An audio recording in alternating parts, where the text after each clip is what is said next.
Berjejak di atas batu masalah. Habakuk 3 ayat 17 sampai 19. Habakuk 3 ayat 17 sampai 19. Sekalipun pohon ara tidak berbunga, pohon anggur tidak berbuah, hasil pohon zaitun mengecewakan, sekalipun ladang-ladang tidak menghasilkan bahan makanan, kambing domba terhalau dari kurungan, dan tidak ada lembu sapi dalam kandang. Namun aku akan bersorak-sorak di dalam Tuhan, beria-ria di dalam Allah yang menyelamatkan aku. Allahku, Tuhanku itu kekuatanku. Ia membuat kakiku seperti kaki rusa. Ia membiarkan aku berjejak di bukit-bukitku. Saudara yang dikasihi oleh Tuhan, 3 ayat yang menarik kalau kita mau melihat dengan seksama bagaimana 2 ayat 17 dan 18 adalah berbicara mengenai keadaan yang menimpa di dalam kehidupan daripada Habakuk. Tetapi di ayat yang ke-19 dan ayat 18, Habakuk dengan apa yang dihadapi tidak dia membuat kecil hati, patah semangat. Dan ayat yang ke-19, mengapa Habakuk tetap bisa beria-ria? Karena ayat yang ke-19 itu kita melihat, saudara yang dikasihi oleh Tuhan Yesus Kristus, kondisi dan situasi yang dialami oleh Habakuk ini menarik.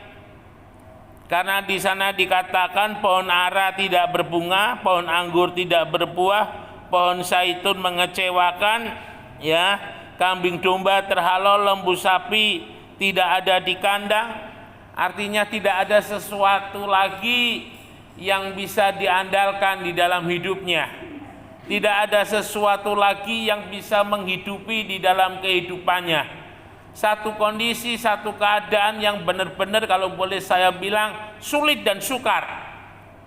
Tetapi di sana Habakuk boleh mengajar di dalam kehidupan kita, dia tetap bersorak-sorai, dia tetap bersukacita, ya.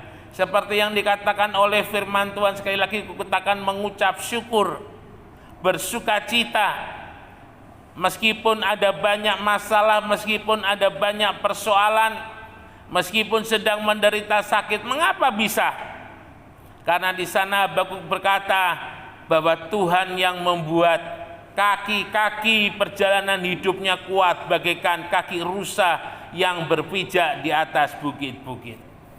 Bapak Ibu Saudara yang dikasihi oleh Tuhan, mengapa dikatakan kaki rusa yang berpijak di atas bukit? Kalau saudara melihat yang namanya bukit itu, bukit batu itu tempatnya pasti keras, ya. Dan kalau rusa berada di pijakan tempat yang keras, maka rusa itu bisa melompat. Maka rusa itu dengan kuat dia akan bisa naik ke tempat yang lebih tinggi. Tapi beda dengan ketika rusa itu berada di tanah lumpur, di tanah yang lunak, di tanah becek. Dia tidak akan bisa berjalan dengan baik, ya. Dia tidak bisa maju, tetapi justru dia akan mengalami bahaya di dalam hidupnya.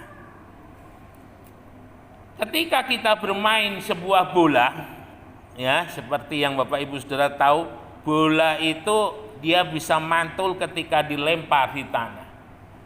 Tapi pantulan daripada bola itu sangat bergantung kepada keras atau tidaknya tanah di tempat dia memantul. Kalau bola itu kita pantulkan di atas pasir, maka dia bisa mantul tapi mantulnya tidak bisa tinggi. Tetapi coba dia dipantulkan di atas lantai yang berkeramik begitu, lalu kemudian dilemparkan, maka maka bola itu akan menjulang tinggi. Artinya apa?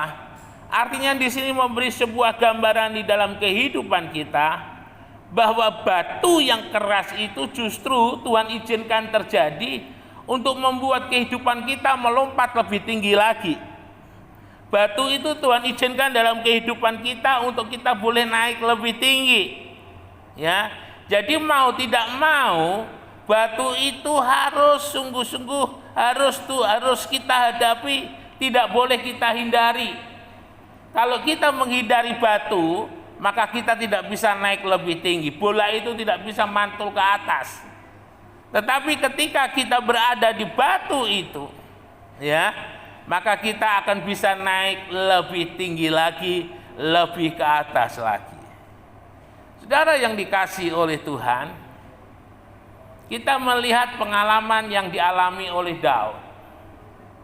Daud menjadikan Goliat sebagai batu lompatan di dalam kehidupannya. Kakak-kakak Daud, ketika Daud mengunjungi mereka, mereka tidak pernah berpikir bahwa hari itu adalah hari yang luar biasa, hari yang sungguh-sungguh kalau boleh saya katakan membawa perubahan yang luar biasa atas kehidupan Daud. Karena hari itu menjadi hari permulaan setelah Daud diurapi untuk benar-benar memiliki satu pengaruh, memiliki satu kuasa untuk memimpin daripada bangsa Israel. Nah, kita ingat bahwa pada peristiwa itu Goliat datang dan dia menantang mulai dari Saul sampai dengan prajurit yang tinggi sampai yang rendah. Tetapi mereka tidak berani menjadikan Goliat sebagai batu lompatan dalam kehidupan mereka. Saul yang sedang mengalami krisis kepercayaan waktu itu, sebenarnya dia bisa menjadikan Goliat sebagai batu lompatan untuk dia bisa naik lebih tinggi. Tetapi Saul tidak berani. Tetapi beda dengan Daud. Daud justru melihat Goliat itu sebagai batu dia untuk melompat naik yang lebih tinggi. Bagaimana bisa Daud melihat bahwa Goliat itu adalah sebagai batu lompatan? Kita harus ingat, kedekatan Daud dengan Tuhan membuat Tuhan melatih kaki-kaki Daud, membuat imannya Daud, membuat keyakinannya Daud lebih besar daripada kemampuan Daud sendiri. Ya, kedekatan Daud dengan Tuhan membuat kemampuan Daud, berpikirnya Daud, keberanian Daud melebihi daripada kekuatannya sendiri. Kita ingat ketika Daud menghadapi Goliat, yang Daud katakan adalah demi Tuhan Allahku. Meskipun Goliat sadar bahwa ketika dia berhadapan dengan Daud ini bukan musuh yang seimbang. Goliat sangat meremehkan Daud sebagai orang yang kecil. Goliat katakan, anjingkah aku kamu datang kepadaku dengan membawa sebuah tongkat?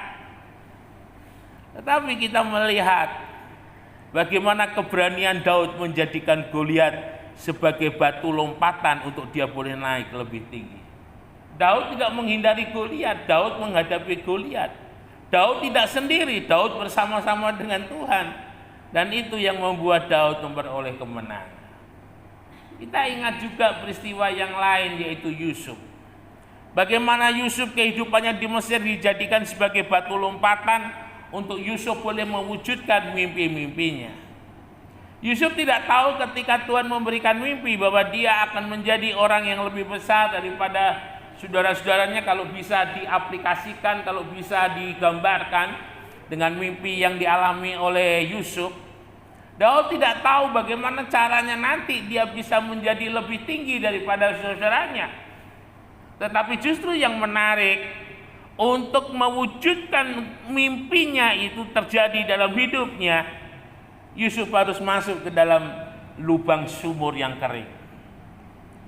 Kadang kita menghadapi seperti itu. Tuhan izinkan di dalam kehidupan kita di titik paling rendah. Sudah berada di titik paling rendah sendiri lagi. Ya, yang dikatakan seperti lembah bayang-bayang maut. Jadi kalau lembah itu ada bukit kanan, ada bukit kiri, itu curam gitu, masuk begitu, dan orang yang berjalan di tengahnya dia nggak bisa lihat apa-apa. Dan ketika dia berteriak juga nggak ada orang yang mendengar, karena kalau yang namanya lembah itu pasti menjadi tempat yang sulit, menjadi tempat yang menakutkan. Saya ingat kisah saya ketika memulai perintisan di Krek, ya, di lokasi semen, itu beliau cerita itu tempat biasanya orang dibegal itu di situ, ya, orang dirampok di jalan itu seringkali terjadi di situ. Dan kalau saya coba bayangkan di waktu yang lampau, karena saya dulu sering kalau ke Krek dengan Pak Paul itu naik sepeda, Memang kondisinya sepi, ya, seperti masuk di tengah-tengah lembah begitu, ada bukit kecil begitu jalannya waktu itu, dan berada di tengah atau di daerah Montong itu juga ada seperti itu. Entah sekarang batunya itu masih seperti itu atau tidak, tapi waktu itu kita seperti berada di lembah, ya. Dan ketika berada di lembah bayang-bayang maut, seperti hanya yang dialami oleh Yusuf ketika berada di sumur, dia seperti itu. Tidak ada yang menolong. Lalu kemudian beberapa saudaranya datang menolong, tetapi tidak untuk dibebaskan, tetapi untuk dijual menjadi sebagai seorang budak. Nah, kadang Tuhan izinkan kita berada di dalam posisi seperti ini, ya, diperes. Yang namanya jeruk itu, kalau ada jeruk peras itu ada alat pemerasnya, itu ditekan begitu, ya, sampai sudah nggak ada isinya apa-apa, yang ada hanya ampasnya, isinya sudah keluar. Kadang memang Tuhan izinkan kita mengalami diperas seperti ini.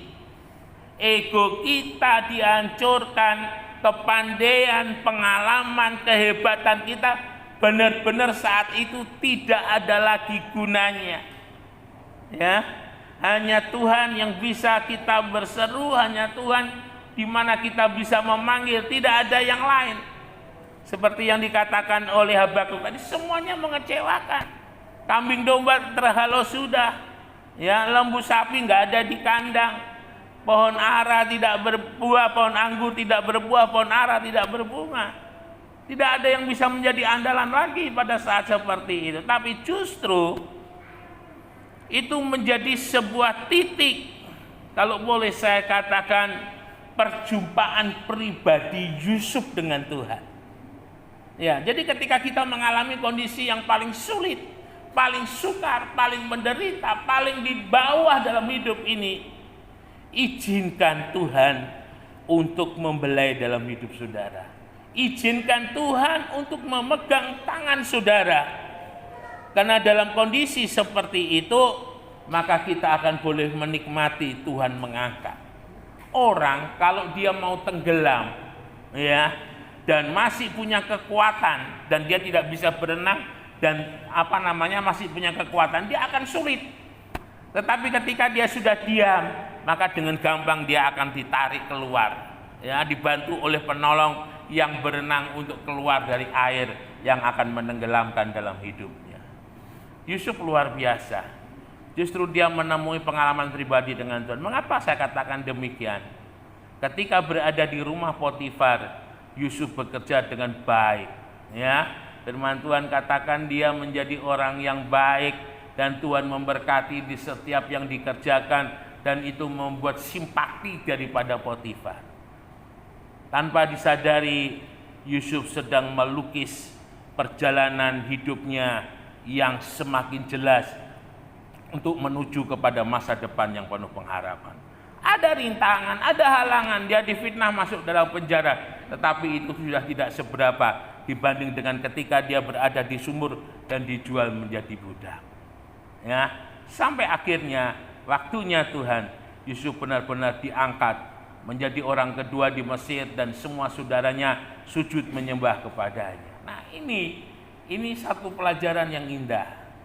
Kadang memang untuk membuat kita luar biasa, untuk membuat kita hebat, untuk membuat kita menjadi berkat bagi banyak orang, Tuhan izinkan dalam hidup ini tidak ada yang menjadi kebanggaan kita. Dalam hidup ini tidak ada yang menjadi kepujian kita, hanya Tuhan. Ya, Tuhan mengajar dalam kehidupan kita, jika Tuhan mengangkat, jika Tuhan memberkati, jika Tuhan memakai, artinya apa? Kita ini bukan apa-apa, kita bukan siapa-siapa. Tuhan yang mendandani itu semua dalam hidup kita. Tuhan mendandani kita dengan kemuliaannya, Tuhan mendandani kita dengan berkatnya, Tuhan mendandani kita dengan kelimpahannya. Bukan kita, tapi Tuhan yang membuat semuanya. Dan pada akhirnya hidup kita terus dan terus membawa nama Tuhan dipermuliakan dimanapun berada. Berjalan bersama dengan Tuhan dalam situasi dan kondisi yang sesulit apapun, dan ketika kita bersama dengan Tuhan, yakinlah kita mampu melewati semuanya untuk menjadi pemenang. Immanuel, Tuhan Yesus memberkati.